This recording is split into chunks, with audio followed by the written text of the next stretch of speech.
আসলে আমি এখানে বসে বসে ফ্যাশন শো দেখছিলাম আর কি বলে নানান চিন্তার মধ্যে হারিয়ে গেছি। এখন আমি কোন জায়গায় আছি আমি জানি না। এছাড়া আমি শিল্পকলা একাডেমি, কিন্তু আসলে তো আমি অনেক চিন্তার ফাঁকে আছি। Brilliant show for sure. এবং এটা জেনে আরো ভালো লাগলো যে এর বেশিরভাগ পেছনের চিন্তাটা যারা করেছেন তারা প্রত্যেকে স্টুডেন্ট, হয়তো আগের বছরের, আর পারফর্ম করেছে রানিং ইয়ারের স্টুডেন্টসরা।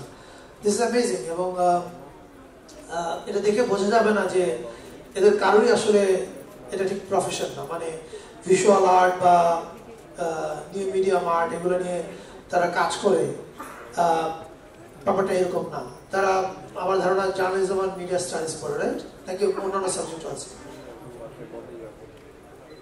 ওকে ওকে, সো আই মিন ডিপার্টমেন্ট একটাই, কি যেন media studies and journalism, right.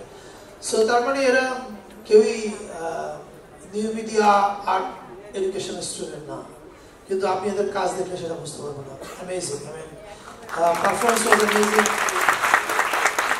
Yes, design was amazing. And আপনি অডিয়েন্স হিসেবে যখন দেখবেন, আপনি পারফরমেন্সটার পেছনে কি চিন্তাটা গেছে সেই চিন্তার রেখাগুলো দেখতে পাবেন।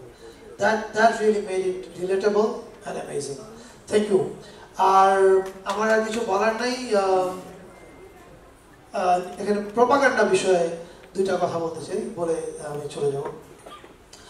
We are living in an age of propaganda bombardment. We all know that. Propaganda, আমি দেখলাম যে ঢোকার মুখেই একটা প্রপাগান্ডার আইকন হিসেবে ময়ূখ রঞ্জন ঘোষের একটা ছবি দেখলাম বাইরে। শুধু ময়ূখ রঞ্জন ঘোষ না, আমার আশেপাশে আমি অনেক মানুষকে দেখি, আমরা প্রত্যেকেই জেনে অথবা না জেনে নানান রকম প্রপাগান্ডার অংশ হই। ফলে এখনকার সময় এসে কোনটা যে ট্রুথ আর কোনটা যে fake is very difficult to differentiate. I think সামনের দিকে এটা আরো ব্লার হয়ে যাবে এবং সত্য আর মিথ্যা এই দুইটাকে নিয়ে আমরা তথ্যের মধ্যে আরো ভুগবো। এবং একটা যদি কি বলে কনসার্টেড এফোর্ট থাকে, তাহলে যে কোনো একটা মিথ্যাকে সত্য হিসেবে প্রমাণ করা সম্ভব এখনকার এই সোশ্যাল মিডিয়া অ্যালগরিদমে। ফলে আমি জানি না এখন থেকে 5 বছর পরে আমাদের চিন্তার জগতের অবস্থাটা কি হবে এবং আমরা এই মিথ্যাটাকে কিভাবে ফাইট করব। But this is the world we are living in, এবং we have to face it and let's see how we face it.